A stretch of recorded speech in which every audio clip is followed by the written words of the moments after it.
नमस्कार दोस्तों, स्वागत है एक बार फिर से आपका आपके अपने YouTube channel maths by Amardeep sir में। इस समय हम लोग आर एस अग्रवाल के बुक का सलूशन कर रहे हैं, जिसमें से पहला चैप्टर नंबर सिस्टम चल रहा था और क्वेश्चन नंबर 116 तक हम लोग सॉल्व कर चुके हैं। ठीक है, 5 पार्ट हो चुके हैं, उसमें क्वेश्चन नंबर 116 तक सॉल्व कर चुके हैं। आज उसके आगे के क्वेश्चनों को सॉल्व करेंगे। ठीक है, तो चलिए देखते हैं क्वेश्चन को। हाँ, क्लास स्टार्ट करने से पहले मैं आपसे कहना चाहता हूँ, अगर आपने अभी तक वीडियो को लाइक नहीं किया तो वीडियो को लाइक कर दीजिए और चैनल को सब्सक्राइब कीजिए और इस वीडियो को अपने दोस्तों के पास ज़्यादा से ज़्यादा शेयर कीजिए। चलिए स्टार्ट करते हैं और क्वेश्चन नंबर 117 से देखते हैं। 116 तक हम लोगों ने पिछले वीडियो में सॉल्व कर लिया, और अगर आप लोग इसके पहले वाला वीडियो नहीं देखें तो उसे जरूर देख लीजिए। उसमें विभाज्यता के नियमों को बताया गया है, किस तरह से कौन सी संख्या किससे कटती है ये बताया गया। ठीक है, चलिए आज देखते हैं क्लास 6 छठवां पार्ट इसका। ठीक है, इसमें से क्वेश्चन नंबर 117 आपको दिया गया है। 117 कहा जा रहा है कि यदि 671 स्टार 483 9 से पूर्णतया विभक्त हो तो स्टार की जगह पे कौन सा अंक होगा। ठीक है, आपसे कहा जा रहा है कि अगर ये संख्या पूर्णतया 9 से विभक्त है तो बताइए इस स्टार की जगह पर क्या होगा। तो आपसे बताया गया था कि कोई भी संख्या पूर्णतया 9 से विभक्त होगी जब उसके सभी पदों का योग 9 से विभक्त होगा। तो इसके सभी पदों को जोड़ते हैं, 6 1 7 और 1 8, 8 4 12, 12 8 20 और 3 23।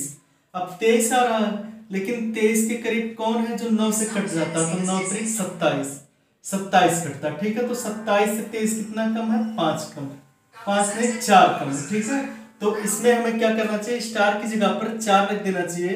अगर स्टार की जगह पर 4 रख देंगे तो ये संख्या 9 से पूर्णतया कट जाएगी। ठीक है, चलिए क्वेश्चन नंबर देखते हैं 118। 118 आपको क्वेश्चन नंबर 118 दिया गया है। 157 स्टार 157 स्टार 234 कहा जा रहा है। इसमें स्टार की जगह पर हम लोग क्या रख दें कि ये संख्या 3 से विभक्त हो जाए। ठीक है, कहा जा रहा है इस स्टार की जगह पर क्या रख दें कि ये संख्या 3 से कट जाए। तो आपसे बताया गया है कि 3 से कटने का भी नियम वही होता है कि सभी अंकों को जोड़ने पर अगर 3 के टेबल में आता है तो समझिए वो संख्या 3 से कट जाएगी। तो इन सबको जोड़ते हैं, अगर 5 1 6, 6 6 12 1 13, 13 2 15, 15 3 18, 18 और 4, 18 4 22।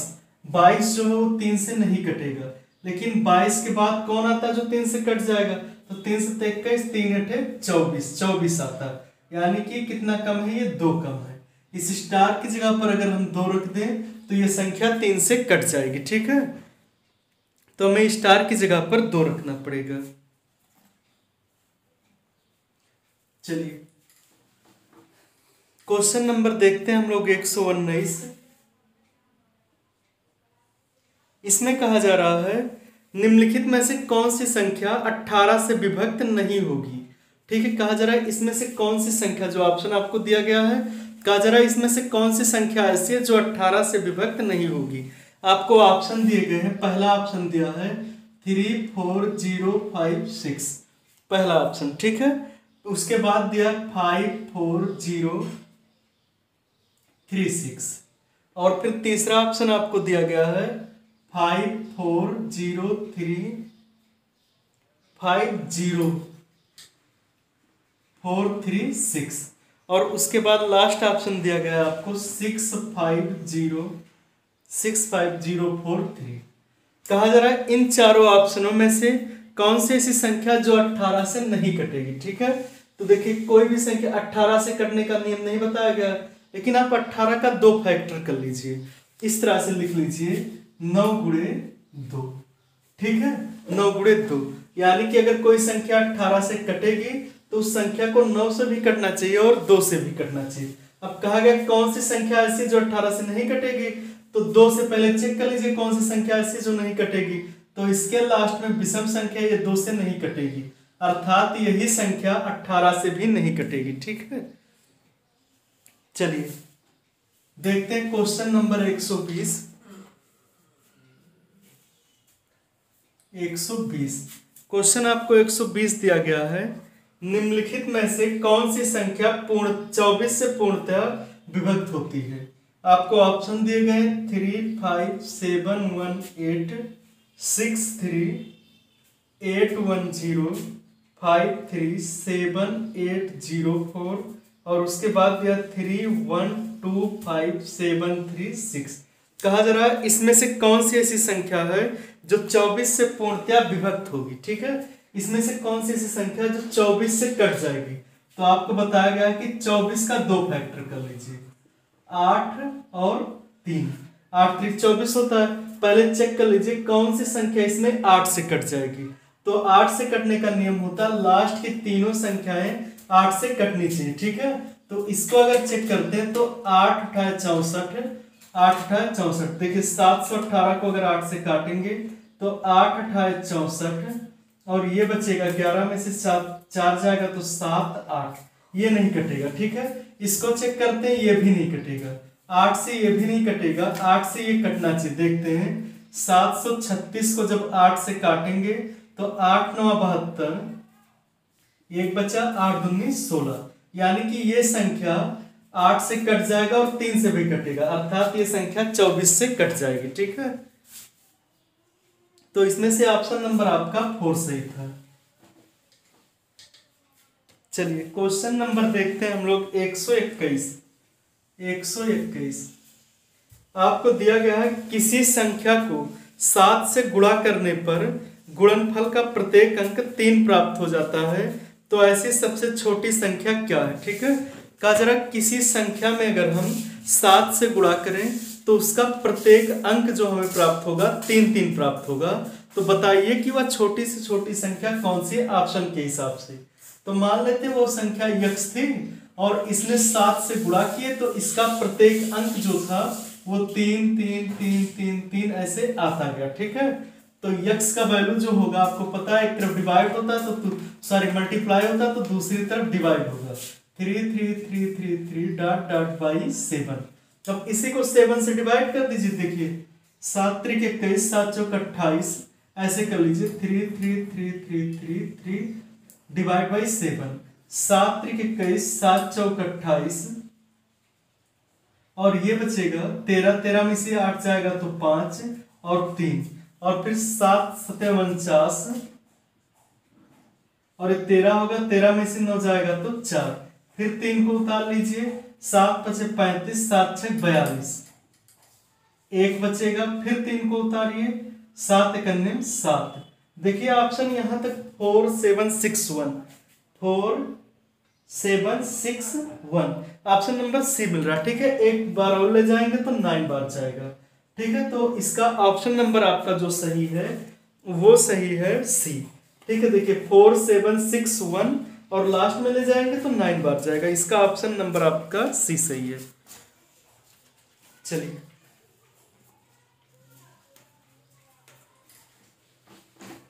क्वेश्चन नंबर देखते हैं हम लोग 122 को। 122 कहा जा रहा है किसी संख्या, सॉरी अगला है 122, 1 से 200 के बीच कितने पूर्णांक हैं जो 2 और 3 दोनों से विभक्त होते हैं? 1 से 200 के बीच, 1 से 200 के बीच कितनी ऐसी संख्याएं हैं जो 2 और 3 दोनों से विभक्त होंगी? तो 2 और 3 से विभक्त करने के लिए कहा है, तो 2 और 3 से कौन सी संख्या जो विभक्त हो जाएगी? पहली 6, क्योंकि 2 3 6, 3 दूनी 6। तो हमको क्या करना चाहिए, ऐसे अगर दो संख्या दी इनका एलसीएम ले लीजिए। एलसीएम कितना आया? 6 आया। अब पहली संख्या 6 विभक्त होगी, दूसरी 12, तीसरी 18, ऐसे तो लिख नहीं सकते हैं। अब क्या कीजिए, अगर 1 से कहा गया है तो जो एलसीएम निकाले हैं उसी एलसीएम से इस 200 को डिवाइड कर दीजिए। 200 को डिवाइड कीजिए 6 से, तो 6 त्रिक 18, 2 बचेगा 0, 6 त्रिक 18, 2 बचेगा। ये जो शेषफल बचता है उससे कोई मतलब नहीं है, जितनी बार पूर्णतः विभक्त हो जाती है उसको देखेंगे। यानी कि 33 संख्याएं ऐसी हैं जो क्या नाम है 2 और 3 से विभक्त हो जाएंगी। 1 से 200 के बीच 33 संख्याएं ऐसी हैं जो 2 और 3 दोनों से पूर्णतया विभक्त हो जाएंगी। चलिए क्वेश्चन नंबर देखते हैं 123 को।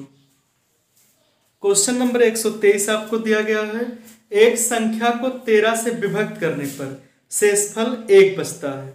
यदि भागफल को 5 से विभक्त कर दें तो शेष 3 शेष बचता है। यदि इस संख्या को 65 से भाग दें तो शेष क्या बचेगा।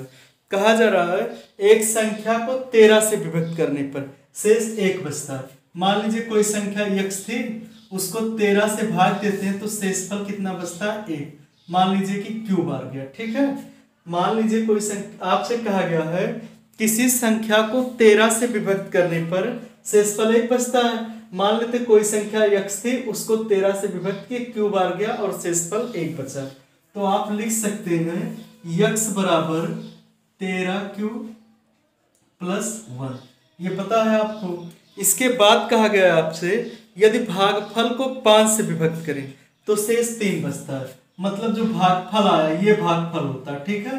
जो भागफल आया है इसे अगर किससे विभक्त करें हम 5 से भाग दें, ठीक है, तो शेषफल बचता है हमारा 3। मान लीजिए 5 से भाग दिए और कोई भी अक्षर मान लीजिए n बार गया या m बार गया, ठीक है। तो आप यहां से q बराबर लिख सकते हैं 5m प्लस 3, ठीक है। q बराबर क्या लिख सकते हैं 5m प्लस 3। अब आपसे कहा गया अगर इस संख्या को 65 से, किसको, संख्या को 65 से, संख्या तो ये थी ना, संख्या को 65 से डिवाइड करें तो शेषफल क्या बचेगा। तो पहले आप संख्या पता कर लीजिए। x बराबर हो जाएगा 13 गुणे q की जगह पर इसको लिख लीजिए 5m प्लस 3 और प्लस 1 है। ये हो जाएगा 13 × 5 = 65m और प्लस 13 × 3 = 39 प्लस 1 या 65m प्लस 40। अब देखिए अगर इसको आप लोग 65 से डिवाइड करेंगे तो ये 65 से कट जाएगा, शेषफल हमारा कितना बचेगा 40। शेषफल इस कंडीशन में 40 बचेगा, ठीक है। ऑप्शन नंबर आपका डी सही है। चलिए आगे देखते हैं हम लोग क्वेश्चन नंबर 124 को। दिया गया क्वेश्चन नंबर 124 आपको,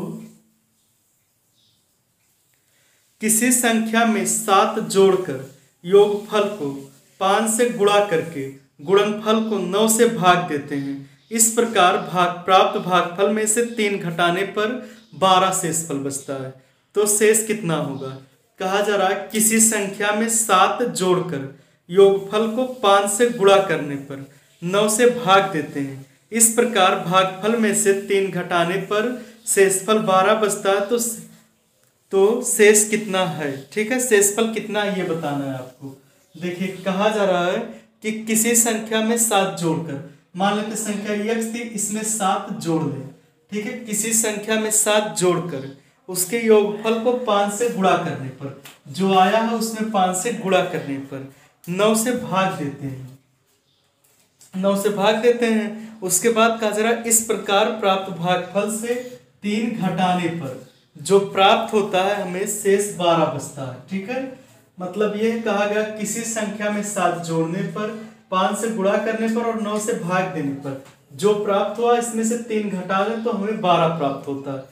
तो बताइए कि जो शेष होगा वो हमारा कितना होगा, ठीक है। तो यहाँ से इसको सॉल्व कर लीजिए। ये हो जाएगा 5x प्लस 7 × 5 = 35 बटे 9 बराबर, ये -3 है और उधर जाएगा +12, मतलब 12 और 3 15 हो जाएगा।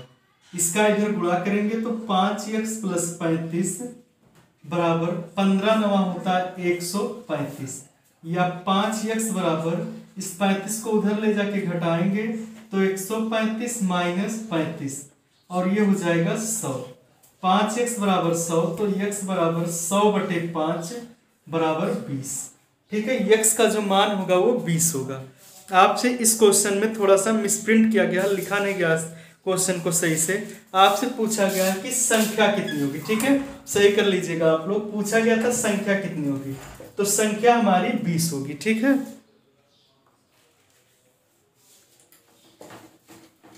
चलिए अगला क्वेश्चन देखते हैं। Question number 125। ये जो क्वेश्चन नंबर 123 था उसी के आधार पर क्वेश्चन नंबर 125 भी दिया है। आपसे कहा जा रहा है क्वेश्चन में कि किसी संख्या को 4 से भाग देने पर, किसी संख्या को 4 से भाग देने पर शेषफल 2 प्राप्त होता है। इससे प्राप्त भागफल को 5 से भाग देने पर 3 प्राप्त होता है। इस प्रकार प्राप्त भागफल को 6 से भाग देने पर शेष 5 प्राप्त होता है। यदि अंतिम भागफल 7 हो तो संख्या क्या थी। ठीक है, देखिए आपसे कहा जा रहा है, शुरू से स्टार्ट करते हैं हम लोग। किसी संख्या को 4 से भाग देने पर शेषफल 2 प्राप्त होता है। मान लीजिए कोई संख्या x थी, इसे 4 से भाग देते हैं और m बार गया और शेषफल कितना बचा, 2 बचा। ठीक है, किसी संख्या को 4 से भाग देने पर शेषफल 2 प्राप्त होता है। इससे प्राप्त भागफल को 5 से भाग देने पर शेषफल 3 प्राप्त होता है। पहले संख्या लिख लीजिए, x बराबर 4m प्लस 2। ठीक है, पहले कंडीशन में हो गया। अब आपसे कहा गया है इससे प्राप्त भागफल को 5 से भाग देने पर शेषफल 3 प्राप्त होता है। तो जो भागफल प्राप्त हुआ था इसको अगर हम लोग 5 से भाग दें और n बार गया तो शेषफल हमारा 3 प्राप्त होता है। इस कंडीशन में m बराबर हम लिख सकते हैं 5n प्लस 3, इतना लिख सकते हैं। इसके बाद कहा गया है इस प्रकार प्राप्त भागफल को 6 से भाग देने पर शेषफल 5 प्राप्त होता है। जो भागफल अब की बार प्राप्त हुआ, ठीक है, n, इसको अगर हम लोग 6 से भाग दें तो शेषफल हमारा 5 प्राप्त होता है। ठीक है, n को अगर क्या नाम है 6 से भाग देते हैं तो शेषफल 5 प्राप्त होता है। यदि अंतिम भागफल 7 हो, मतलब लास्ट में जो भागफल आया था वो 7 हो। ठीक है, तो बताना है आपको संख्या क्या थी। तो यहाँ से देखिए n बराबर क्या हो सकता है हमारा 7 6 42 और 5 47। अब n की जगह पे 47 आ गया ना, यहाँ पर 47 रखिए।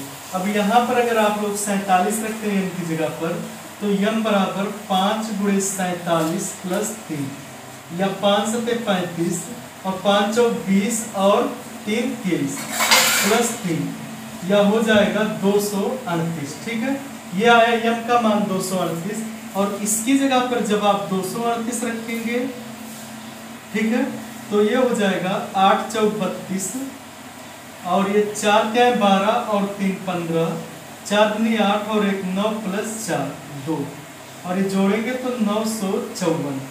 जो हमारी संख्या होगी 954 होगी। ठीक है, इसमें से ऑप्शन नंबर आपका बी सही है।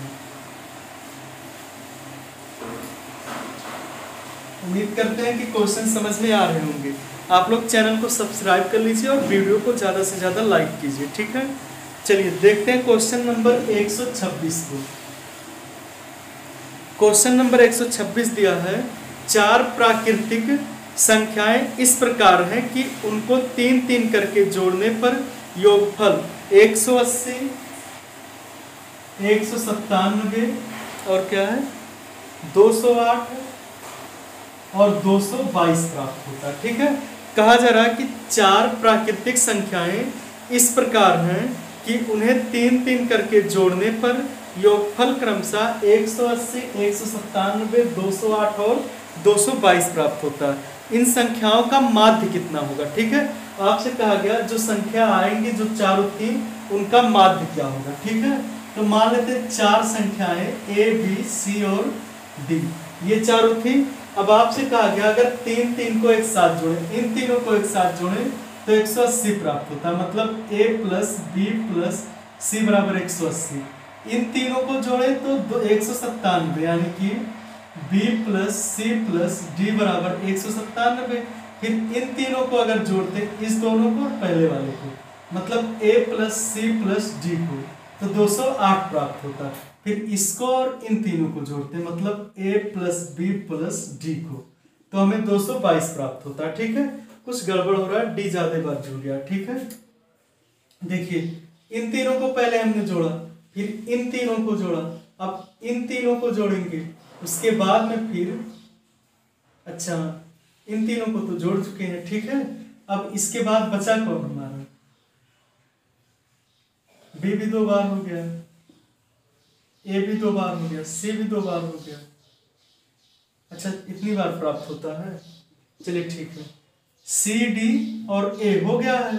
अब क्या करते हैं, डी ए बी, मतलब ए प्लस बी प्लस डी, इसको जोड़ते हैं। इन चारों समीकरणों को हम लोग जोड़ लेते हैं, ठीक है। इन चारों समीकरणों को जोड़ लेते हैं। जब जोड़ेंगे तो देखिए क्या होगा, 1 2 3, 3 ए होगा, ऐसे ही 3 बार बी है और 3 बार सी है और 3 बार डी, बराबर इन सबको जोड़ेंगे तो 8 तो 10 7 17 और 9 8 17 और 1 18 और 1 19 और 2 2 4 1 5 और 1 6 और 1 7, 797। अब देखिए पूरे में 3 से अगर भाग दे दें तो ये a plus B plus C plus D बराबर 3 दूनी 6, 3 दूनी 6 होगा, 1 बचेगा, 3 6 18। ये नहीं, कहीं गलती हो रही जोड़ने में। देखिए फिर से देखते हैं, 8 तो 10 7 17, 9 8 तो 10, 1 19 और 1 22, ये होगा 0। और उसके बाद 2 2 4 20 होगा, मतलब वो सही है। 2 2 4 1 5 1 6 और 2 8 होगा ये। अब 2 से जब डिवाइड करेंगे तो 3 दूनी 6 होगा, उसके बाद ये 2 बचेगा, 3 6 18, 3 9 27। तो चारों संख्या का योग कितना आया, 269। आपको पता है कि किसी संख्या का माध्य क्या होता है, पदों का योग बटे पदों की संख्या। तो पदों का योग कितना आ गया, 269, और पदों की संख्या कितनी है, 4। 4 से भाग दे दीजिए, 4 से भाग देंगे, 4 6 24, 2 बचेगा, ये 29 होगा, 4 7 28, 1/4, 67 से ही 1/4 आएगा, ठीक है। इसका जो आंसर होगा 67 से ही 1/4 होगा। ऑप्शन नंबर आपका इसमें से डी सही है। चलिए अगला क्वेश्चन देखते हैं। Question number 127। आपको दिया गया 3 अंकों वाली एक संख्या 4a3 को 3 अंकों वाली दूसरी संख्या 984 में जोड़ने पर 4 अंकों वाली संख्या 13b7 प्राप्त होता है, तो जो कि 7 से विभाज्य है। तो आपको 3a + 4b का वैल्यू फाइंड करना, 3a + 4b का वैल्यू बताना है कितना होगा, ठीक है। चलिए क्वेश्चन देखते हैं। कहा जा रहा है कि 3 अंकों वाली एक संख्या 4a3 में 3 अंकों वाली दूसरी संख्या 984 को जोड़ने पर जो हमारा प्राप्त होता है 13b7 प्राप्त होता है, ठीक है। 13b और 7 प्राप्त होता है। आपसे कहा गया 3 अंकों की एक संख्या थी, इन दोनों को जोड़े हैं तो ये प्राप्त होता है। और एक चीज और कहा गया, ये संख्या 11 से कट जाती है, तो आप बताइए इसका मान क्या होगा, ठीक है। तो जब ये 11 से कट जाता है तो 11 से कटने का नियम क्या होता है, एकांतर पदों के योग का अंतर जो है या तो 0 आए या तो 11 के टेबल में। तो इसको अगर हम जोड़ते हैं तो b + 1 होगा, और इसे जोड़ेंगे जब तो 7 3 10 होगा, माइनस कीजिए = 0 कर लीजिए, ठीक है। अब ये हो जाएगा b - 1 में से जब 10 जाएगा तो 9 = 0 या b = 9। आपका जो b का वैल्यू आया कितना आ गया, 9 आ गया। अब यहाँ पर ध्यान दीजिए, इस b की जगह पर आप लोग क्या लिख सकते हैं, 9। अब 9 लिखेंगे अगर तो देखिए 4 3 7 होता, 8 में क्या जोड़ दें कि 9 हो जाए, तो 1 जोड़ना पड़ेगा, यानी कि a की जगह पर 1 आ गया, ठीक है। चलिए अब इसको स्टार्ट करते हैं। ये हो जाएगा 3 × a की जगह पर आपने कितना 1 लाया प्लस 4 गुणे b की जगह पर 9 लाए, ठीक है। 3 × 3 और 9 × 4 36, जोड़ेंगे तो ये 39 आएगा। तो जो हमारा 3a + 4b का वैल्यू होगा वो 39 होगा, ठीक है। इसमें से ऑप्शन नंबर आपको डी दिया गया है।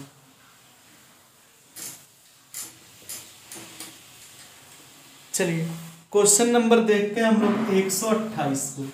127 तक हो गया, ठीक है। 128, दो ऐसी संख्याएं हैं कि पहली संख्या को 2 बार तथा दूसरी संख्या को 3 बार जोड़ा जाए तो 100 प्राप्त होता है, ठीक है। और इसी प्रकार पहली संख्या को 3 बार तथा दूसरी संख्या को 2 बार जोड़ा जाए तो 120 प्राप्त होता है। बड़ी संख्या कौन सी है। कहा जा रहा है कि 2 संख्याएं हैं, मान लीजिए x और y। अब आपसे कहा जा रहा है कि पहली संख्या को 2 बार, मतलब इसे 2x लिख देते हैं, और दूसरी संख्या को 3 बार जोड़ा जाए, तो 3 बार जोड़ा जाए, तो इसका जो वैल्यू आता है वो होता है 100। इसे इक्वेशन 1 मान लीजिए। फिर कहा गया है कि इसी प्रकार पहली संख्या को 3 बार, मतलब ये 3x, और दूसरी संख्या को 2 बार जोड़ा जाए, दूसरे वाले को 2 बार जोड़ा जाए, तो 120 प्राप्त होता है। ठीक है, आपको बताना है कि बड़ी संख्या कौन सी है इसमें से। ठीक है, तो देखिए पहले इसे लीनियर इक्वेशन की तरह सॉल्व करेंगे, एक घातीय समीकरण की तरह। तो सॉल्व करने के लिए क्या क्या आता है, या तो आप x को बराबर कीजिए या तो y वाले को। हम लोग x को बराबर करते हैं, 3 का गुणा इसमें और 2 का गुणा इसमें करेंगे। तो 3 का इसमें जब करेंगे तो 3 दूनी 6x प्लस 3 त्रिका 9y बराबर 300, ये इक्वेशन नंबर 3 हो जाएगा। इसमें 2 का करेंगे तो 6x प्लस 2 दूनी 4y बराबर 12 दूनी 24, 240, समीकरण 4 हो गया। घटा देंगे इसको, ये कट जाएगा, ये बचेगा 5y बराबर, इसको अगर माइनस करते हैं तो 60, y बराबर 12 आएगा।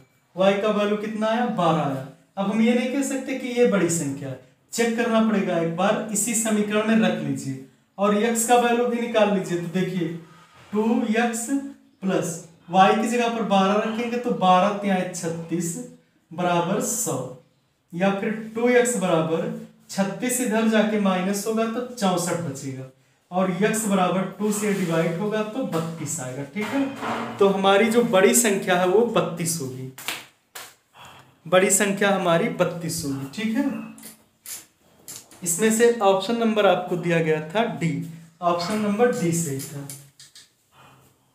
चलिए क्वेश्चन नंबर 129 आपके सामने, इसको आप लोग सॉल्व कीजिए। क्वेश्चन नंबर 129 देखिए दिया गया है आपको, जब एक विद्यालय के सभी छात्रों को 54 पंक्तियों में खड़ा किया जाता है तो 30 पंक्ति बनती है। यदि इन्हें 45 छात्रों की पंक्ति में खड़ा किया जाए तो कितनी पंक्तियां बनेंगी। ठीक है, एक विद्यालय के सभी छात्रों को 54 छात्रों की पंक्ति में खड़ा किया जाता है तो 30 पंक्तियां बनती है। देखिए आप एक चीज ध्यान दीजिए, अगर 30 पंक्ति बनती है और एक पंक्ति में 54 छात्र हैं तो टोटल कितने हो जाएंगे छात्र, 30 गुणे 54, और गुणा कर लीजिए तो कुल छात्र कितने हो जाएंगे, टोटल स्टूडेंट हो जाएंगे हमारे 0, और 4 तिहाई 12, 5 तिहाई 15 और 1 16, 1620 स्टूडेंट हो गए, टोटल 1620 स्टूडेंट हो गए। अब कहा जा रहा है यदि इन्हें 45 छात्रों की पंक्ति में खड़ा किया जाए तो कितने पंक्तियां बनेंगी। देखिए मान लेते हैं 10 पंक्तियां बनेंगी और 45 छात्र एक पंक्ति में खड़े होंगे, टोटल स्टूडेंट कितने रहेंगे, 1620 रहेंगे। यहाँ से आप x का वैल्यू पता कर लीजिए, x का मान पता करेंगे तो 1620 बटे 45, और अगर इसे 9 से या 5 से पहले काट लीजिए, 5 9 45, 5 तिहाई 15, 5 दूनी 10, 5 चौक 20, और ये हो जाएगा 324 बटे 9, 9 त्रिक 27 और 9 छक 14, यानी कि 36 पंक्तियां बनेंगी। ठीक है, 36 पंक्तियां बनेंगी। ऑप्शन नंबर आपका इसमें से सी सही है। चलिए क्वेश्चन नंबर देखते हैं 130 को। क्वेश्चन नंबर 130 आपको दिया गया है 597 593 कहा जा रहा 597 523 में 7 के स्थानीय मान तथा जातीय मान में अंतर बताइए। तो आपको पहले ही बताया गया स्थानीय मान क्या होता है, जैसे 7 का स्थानीय मान पता करना तो ये हो जाएगा 7 और जितने डिजिट बचे हैं उतना 0, और जातीय मान का मतलब कि वो डिजिट स्वयं होगा तो 7, दोनों का अंतर कहा गया है। ये 10 में से 7 जाएगा तो 3 बचेगा, ये 9 होगा, ये 9 होगा और ये 6, तो ये 6993 होगा। ठीक है, 7 के स्थानीय मान तथा जातीय मान का अंतर 6993 होगा। चलिए लास्ट क्वेश्चन देखते हैं। दिया गया है कि 64715 में 7 तथा 3 के स्थानीय मानों का अंतर ज्ञात कीजिए। 7 और 3 दोनों के स्थानीय मान का अंतर आपको पता करना है। तो 7 का स्थानीय मान हो जाएगा 7 और 3 बार 0, 3 का स्थानीय मान 30 हो जाएगा अंतर पता करेंगे 0, 7, 9 और ये 6 होगा 6970। ठीक है, 6970 ऑप्शन नंबर डी सही है। तो आज के क्लास में इतना ही। हम लोग नंबर सिस्टम का पार्ट ए खत्म कर चुके हैं।